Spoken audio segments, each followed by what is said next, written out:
Huh? Do what? This! We've been doing our FPT, graphs, PTs, and now we have to make a play for our audience. I just can't do it anymore. Just give them the best you've got.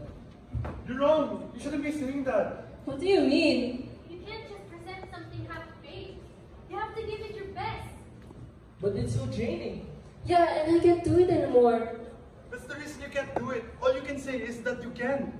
Won't you encourage us? We can't, because you keep saying you can't. What do you mean? You can't. By Edgar Albert Guest. Can't is the worst word that's written or spoken.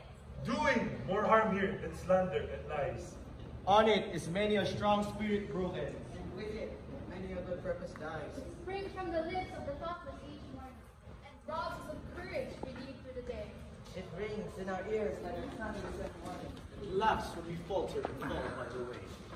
Can't is the father of feeble endeavor, the parent of terror and half-hearted work, and weakens the efforts of artisans clever. And makes of the toiler an indolent shirt. It poisons the soul of a man with a vision. It stifles in infancy many a plan. It breeds honest toiler with open derision. And mocks of the hopes and the dreams of a man. Can't. Say without blushing. To utter should be a symbol of shame.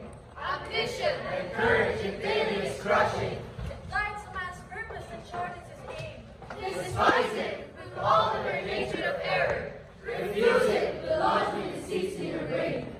Arm against it as a creature of terror.